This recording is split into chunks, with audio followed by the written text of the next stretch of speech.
यत्नत्रय को धारे भविजन महावीर को नमन करे। जैनागम के संस्कार से मुक्तिपुरी को गमन करे। बोली पंच परमेष्ठी भगवान की 16 कारण महापर्व की आचार्य भगवंत गुरुवर श्री विद्यासागर जी महाराज की, आचार्य भगवंत गुरुदेव श्री आर्य सागर जी महाराज की, आचार्य संघ की। पेज नंबर 145 पर्व। इसमें से थोड़ा बहुत महाराज जी ने पढ़ाया भी होगा, पुनः एक बार पढ़ लेते हैं अपन। ये जो हम पर्व मनाते, जैसे हमने अभी 16 कारण पर्व, रत्नत्रय, 10 लक्षण और भी आप लोग अष्टमी चतुर्दशी आदि पर्व मनाते हैं, तो कौन से पर्व किस पूजा के अंतर्गत आते हैं। जैसे अष्टानिका पर्व में अष्टानिका पूजन की जाती, तो वो नंदीश्वर पर्व आदि हम लोग बोलते हैं, तो किसके अंतर्गत आते हैं ये, तो कहते पर्व किसे कहते हैं। तो पहला प्रश्न है पर्व की परिभाषा क्या है। Page number 145। जिस प्रकार गन्ना के मध्य मध्य में अनेक गन्ना की उत्पत्ति के कारण रूप स्थान होते हैं। आप देखते हैं गन्ने में जो बीच में गांठ होती हैं, उसको महाराज जी लोग को जब आप गन्ने का रस चलाते हैं तो उन गांठ का पूरे का रस नहीं निकलवाते, आप अलग अलग पोर करवा के फिर रस निकलवाते हैं, है ना। तो क्योंकि उसमें पुनः जीव की उत्पत्ति हो सकती है, इसलिए महाराज जी उस दोष से बचने के लिए पूरा सावत पूरा सेंगे गन्ने का नहीं लेते, आपको कट करके निकलवाना पड़ता है। अक्सर तो लेते नहीं हैं, कभी लें आश्वस्त अवस्था में तो वैसे लेना पड़ता। क्यों? क्योंकि उसके जो बीच के भाग होते हैं उसमें वो उत्पत्ति के कारण है, जीव स्थान के कारण है। उसी तरह वर्ष एवं मासों के मध्य मध्य में आने वाले किसी महान त्यागी, संयमी महापुरुषों से संबंधित या धर्मोत्पत्ति से संबंधित घटना को याद कराते हुए अनेक सुखों की उत्पत्ति वृद्धि के कारण होते हैं, उन्हें पर्व कहते हैं। जो कभी वर्ष में भी आते कोई पर्व, कोई महीने में भी आते, कोई पक्ष में भी आते हैं, अष्टमी आदि।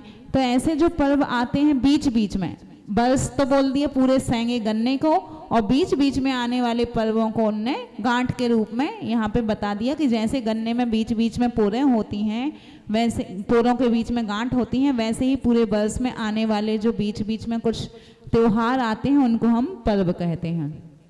वह कौन सा पर्व है जिस पर्व में देवगण 8 दिनों तक नंदीश्वर में जाकर अकृत्रिम 52 जिनालयों की पूजा करते हैं और यहाँ श्रावकगण आहार आदि के संयम का पालन करते हुए वीतराग भगवान की विशेष आराधना भक्ति में तथा मुनिजन वीतराग प्रभु की भक्ति में तन्मय होते हैं। वह कौन सा पर्व है? तो वह पर्व है अष्टानिका पर्व। उसमें देवगण तो नंदीश्वर दीप में जाकर 52 जिनालयों की पूजा करते और हम सब लोग अष्टानिका पर्व की पूजन करते, और मुनिराज जन क्या करते हैं, उसकी भक्ति में आराधना के लिए अष्टानिका की भक्ति होती है, जो 5 भक्तियां होती, जिसमें एक तो नंदीश्वर भक्ति भी होती, सिद्ध भक्ति भी होती है, समाधि भक्ति भी होती है, पंचमहागुरु भक्ति भी होती है और चारित्र भक्ति।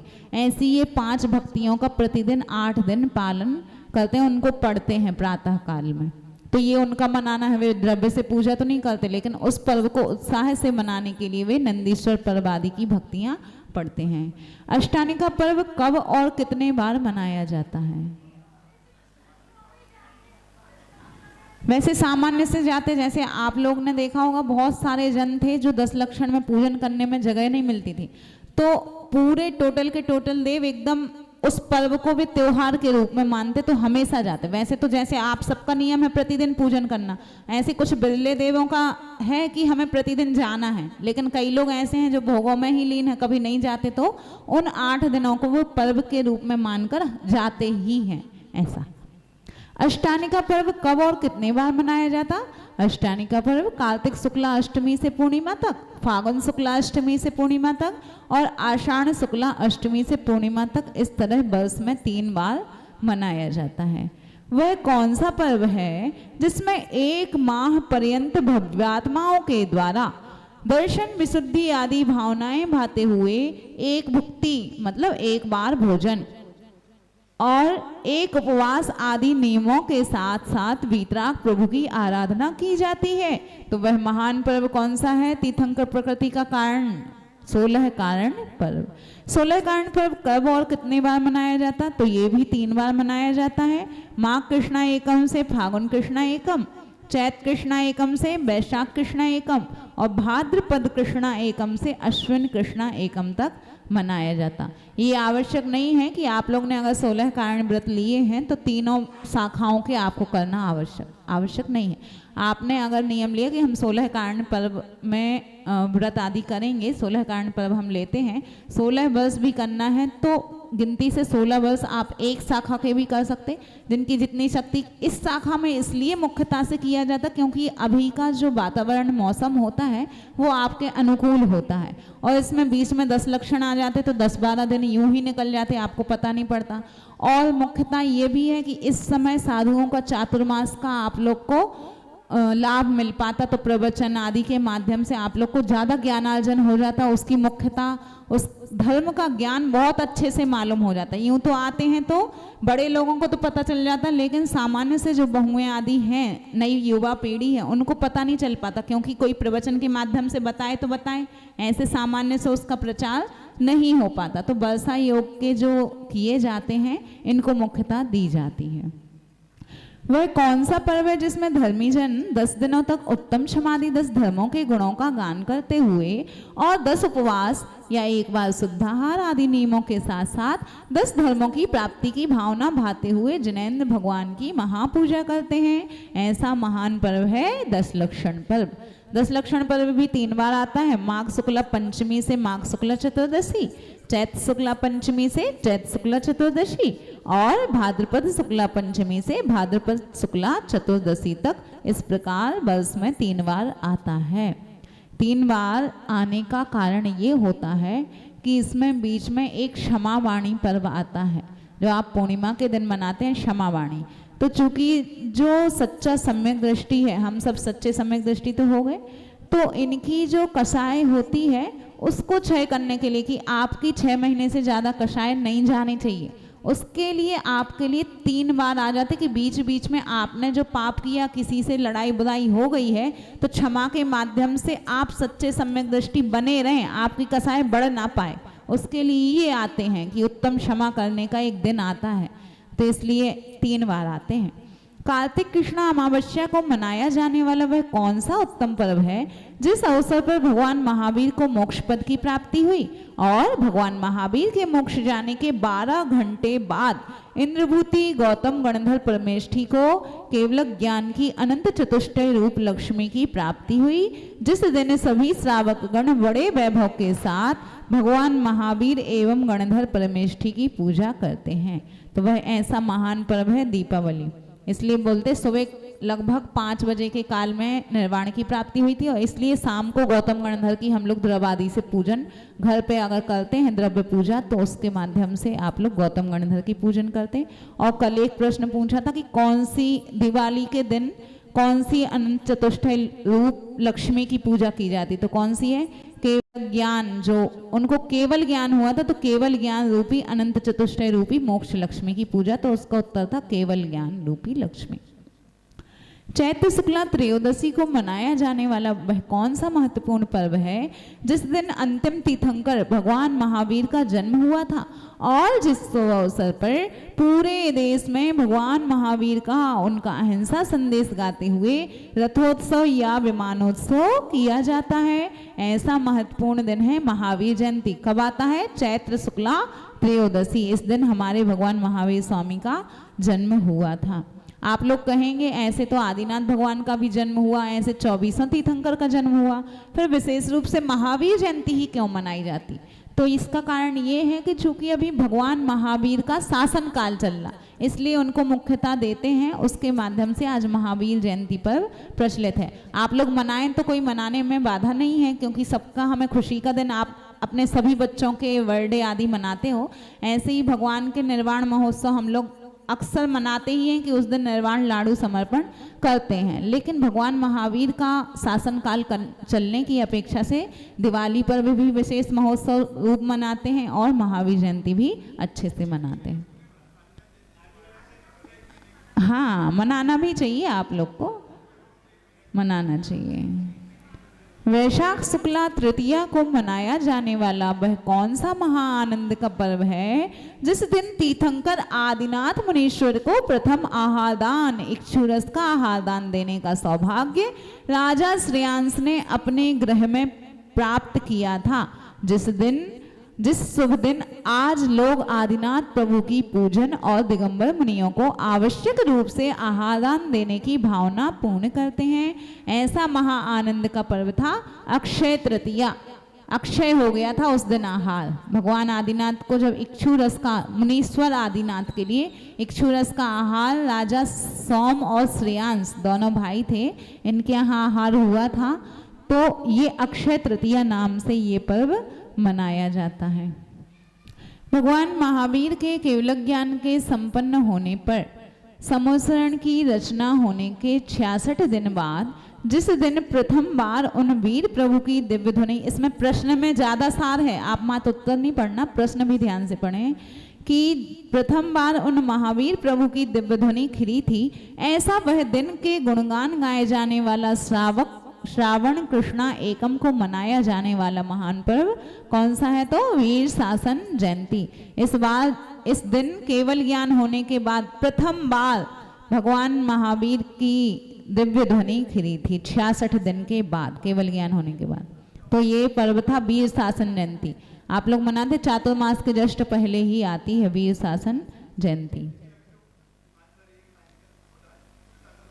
हाँ, अपन पूछे वीर शासन जयंती क्यों मनाते हैं, तो पूरा विशेष विस्तृत वर्णन है।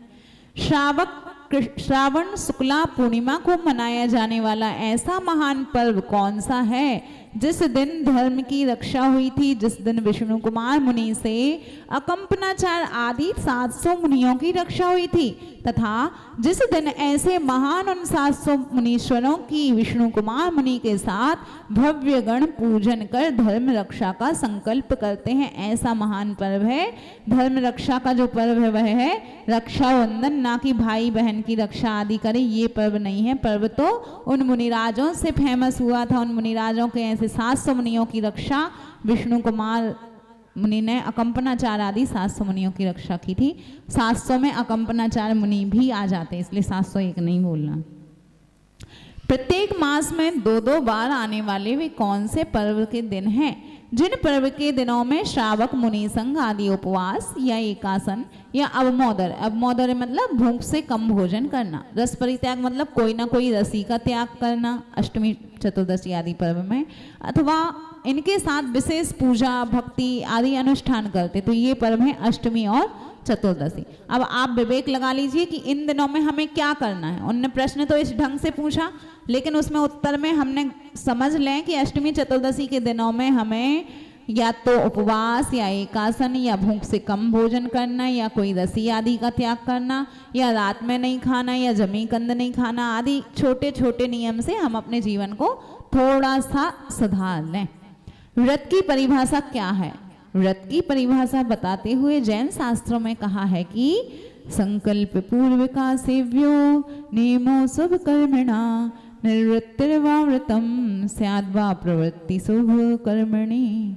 सेवन करने योग्य विषयों में संकल्प पूर्वक नियम करना अथवा हिंसादि अशुभ कर्मों में संकल्प पूर्वक विरक्त होना अथवा पात्र दानादिक शुभ कार्यों में संकल्प पूर्वक प्रवृत्ति करना सो व्रत कहलाता। किस प्रकार करना? संकल्प पूर्वक। और संकल्प किनके पास लिया जाता? या तो गुरु हैं, तो भगवान की अपेक्षा गुरु ज्यादा श्रेष्ठ हैं। क्यों? क्योंकि आप भगवान के सामने नारियल चढ़ा दोगे कि आज से हम अनंत चतुर्दशी का व्रत ले रहे हैं। अब किसी परिस्थिति बस आपका वह व्रत छूट गया तो आप प्रायश्चित भगवान से ले पाएंगे क्या? भगवान देंगे क्या? नहीं देंगे। इसलिए कहते हैं जब भी अभी आपके सामने अगर गुरु नहीं है तो आपने श्रीफल चढ़ा दिया, ले लिया, कर लिया, लेकिन जब भी आपको कभी गुरु मिले तो उनके सामने अवश्य लें, क्योंकि हम फिर उन्हीं मुनिराज से कभी प्रायश्चित आदि ग्रहण कर सकते, इसलिए गुरु से लें। तो क्या लेना गुरु से? कोई भी नियम, व्रत।